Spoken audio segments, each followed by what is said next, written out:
Welcome back. Let's continue our discussion with our industry experts. JD, I want to start with you. Let's talk some more about this wind and rain storm product that you have. Do you see a fit for your market there in western Colorado? Oh, you bet, Kevin. You know, we deal with a lot of extremes in northwestern Colorado, with particularly in the winter, with the amount of snow that we get and the extreme winds that we do deal with. And you know, anytime that we can help a producer get a mineral into the cattle and ensure him that the investment that he's making is getting into his cattle and working, a huge spot for us. You know, I think that if we can guarantee that consumption level with them cattle to ensure herd health and reproductive performance is really going to be huge for us. Ben, hearing what you've heard and seeing what you've seen, do these benefits make sense to you as a producer? Well, most definitely, Kevin. They make a lot of sense as far as our bottom line. If we can get the most mineral for our buck, I mean, we're fans of that. And definitely the product, the way, you know, looking at the as far as consumption, if we can monitor that consumption and level that out, that would be great and beneficial to us. Producers across the country can also see the value in a good mineral supplement. Here's what a few of them have to say. I don't feed my mineral open. I have it in a feeder that's got covers on it. But from that standpoint, there was one feeder over on the back that I had that was a little open, and those cattle went ahead and ate that after it rains and everything. There was no problem. It didn't set up. It stayed very pliable, and it was very, you know, very easy to consume. We've tried all types of different minerals, and we've just this spring started using the Purina tub. We started out with those tubs back in about March, and actually has had the best conception rate ever on our cow herd. And the final numbers are astounding. Before we started using that tub, we were lucky to get 85%. My manager, Timmy Luchek, told me that we were up to 95% pregnancy rate, so that's great.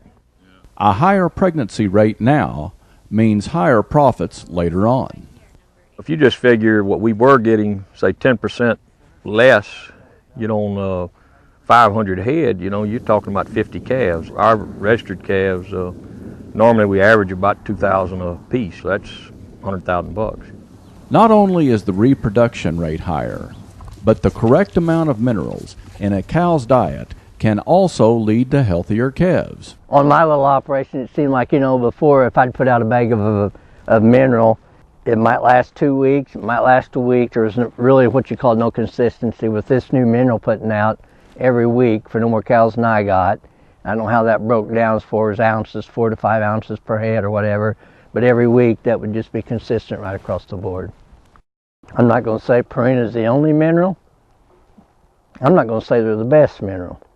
But for my operation, it flat works. And so I would advise it for anyone. Purina's Wind and Rain Storm Mineral is at the cutting edge of mineral supplements. Dr. Scott, what do you see as the next step for Purina research? Well, we've been working on for a few years now a program that we call Sustained Nutrition. And it's a program, not a product. We fit products into it. And it involves fetal programming.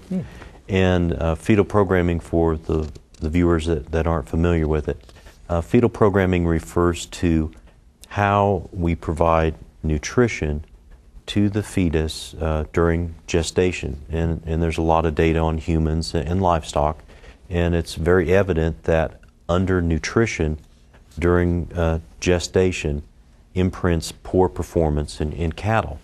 The opposite is if you can provide optimal nutrition during gestation, then you are imprinting a very good chance for better performance for the cattle.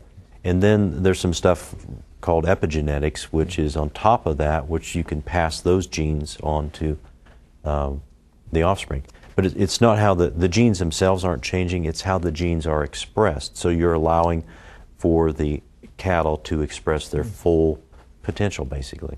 So it's a neat concept. It kind of came from the human side. So we've had some products out there that actually influence fetal programming, and with what we've seen is producers have told us with tremendous results on weaning weights, conception rates, and those things. So we're focused on that, and we've got some products that we're trying to fit into sustained nutrition.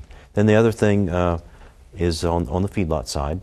What we're looking at is 2 different methods to improve the average daily gain of cattle. And you know what cattle are worth today, so anything that we can do to improve outweight will really pay big dividends for the industry. Well, we'll look forward to hearing more about those in future shows. We'll be right back with some final thoughts from our panelists. Stay with us.